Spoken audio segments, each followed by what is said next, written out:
ഇന്ന് പ്രധാനമായും നിങ്ങളെ കാണണമെന്ന് ഉദ്ദേശിച്ചത് വയനാടുണ്ടായിട്ടുള്ള ദുരന്തം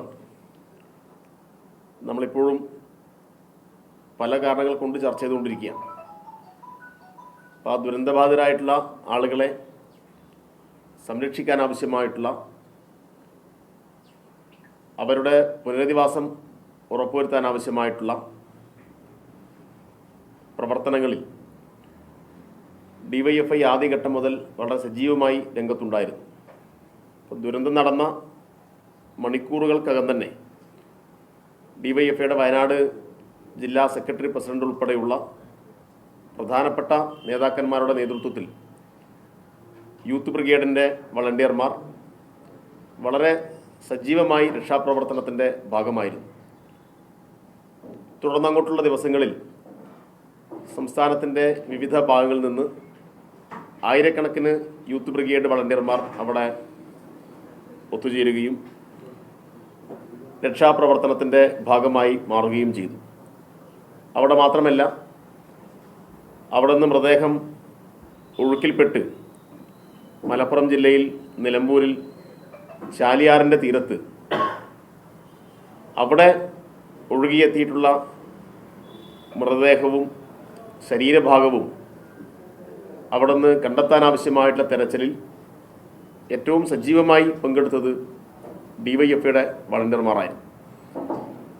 ഇങ്ങനെ രക്ഷാപ്രവർത്തനം അതുമായി ബന്ധപ്പെട്ട പ്രവർത്തനങ്ങളിൽ സജീവമായി പങ്കെടുക്കുകയും ഇവരെ സഹായിക്കാനാവശ്യമായിട്ടുള്ള സർക്കാർ പ്രഖ്യാപിക്കുന്ന പദ്ധതികൾക്ക് പിന്തുണ പ്രഖ്യാപിച്ചുകൊണ്ട്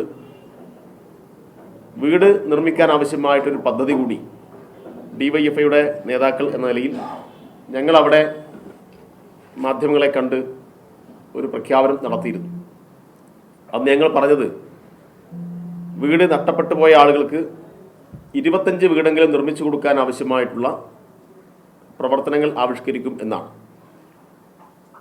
അതിന് വ്യത്യസ്തമായ വഴിയിൽ കൂടി ധനസമാഹരണമാണ് അന്ന് ഉദ്ദേശിച്ചത്.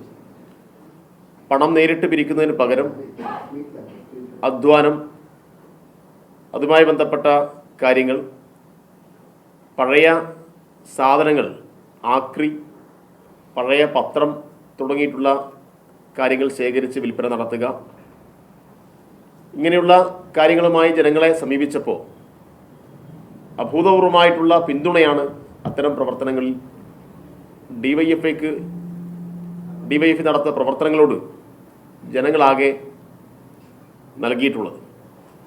അതിൽ പിറന്നാൾ സമ്മാനം, അതുമായി ബന്ധപ്പെട്ട കേക്ക് മുറി ഉൾപ്പെടെ ഉപേക്ഷിച്ചുകൊണ്ട് ധാരാളം കുഞ്ഞുങ്ങളും മുതിർന്നവരുമെല്ലാം ആ പണം ഡിവൈഎഫ്ഐയെ ഏൽപ്പിക്കുന്ന നിലയുണ്ടായി.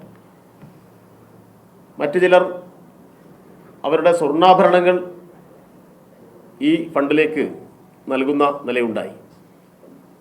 കുറേ പേർ സ്ഥലം തന്നിട്ടുണ്ട്. കുഞ്ഞുങ്ങൾ സമ്പാദ്യ കൊടുക്ക ഏൽപ്പിക്കുന്ന നിലയുണ്ടായി. വളർത്തുമൃഗങ്ങളെ, പ്രത്യേകിച്ച് പശുവിനെയും ആടിനെയും കോഴിയെ ഉൾപ്പെടെ ഈ ഫണ്ട് സമാഹരണ പ്രവർത്തനത്തിൻ്റെ ഭാഗമായി ഞങ്ങൾക്ക് തിരുനാലയുണ്ടായി.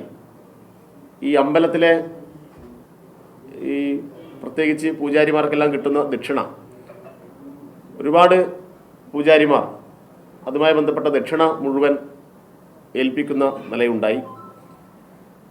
ഈ ചില പ്രത്യേകിച്ച് വടക്കൻ കേരളത്തിൽ ഈ തെയ്യം അതുമായി ബന്ധപ്പെട്ട ഉത്സവങ്ങളെല്ലാം നടക്കുന്ന സ്ഥലങ്ങളിൽ നിന്ന് അത് കെട്ടിയാടുന്ന ആളുകൾക്ക് കിട്ടുന്ന നേർച്ച പണം ഉൾപ്പെടെ ഡിവൈഎഫ്ഐയെ ഏൽപ്പിക്കുന്ന നിലയുണ്ടായി.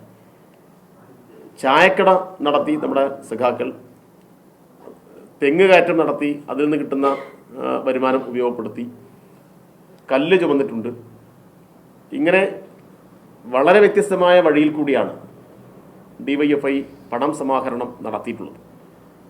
അങ്ങനെയെല്ലാം പണം സമാഹരിച്ച് മുന്നോട്ട് പോകുന്ന ഘട്ടത്തിൽ പോയപ്പോൾ നമുക്കാകെ കേരളത്തിൽ 20,44,63,820 രൂപ ഇതുവരെ നമുക്ക് സമാഹരിച്ച് കിട്ടിയിട്ടുണ്ട്. 20 കോടി 44,63,820 രൂപയാണ് ഇതുവരെ നമ്മുടെ അക്കൗണ്ടിലേക്ക് ഇതുമായി ബന്ധപ്പെട്ട് സമാഹരിച്ച് കിട്ടിയത്. ഇതിനിയും കൂടാനാണ് സാധ്യത. കാരണം നമുക്ക് കിട്ടിയിട്ടുള്ള ചില സ്ഥലങ്ങൾ ഇനി വിൽപ്പന നടത്തി ആ പണം കൂടി ഇതിനകത്തേക്ക് വരേണ്ടതുണ്ട്. ചില ആളുകൾ വീട് നിർമ്മാണ ഘട്ടത്തിലാണെങ്കിൽ ഞങ്ങൾ ടൈൽസ് തരാം എന്ന് പറഞ്ഞിട്ടുണ്ട്, ചെങ്കല്ല് തരാം എന്ന് പറഞ്ഞിട്ടുണ്ട്, മരം തരാം എന്ന് പറഞ്ഞിട്ടുണ്ട്. അങ്ങനെ നിരവധിയായ വാഗ്ദാനങ്ങൾ വേറെയും കിടക്കുന്നുണ്ട്. ഇത് പണമായി നമ്മുടെ അക്കൗണ്ടിൽ വന്ന കാര്യമാണ് പറഞ്ഞത്.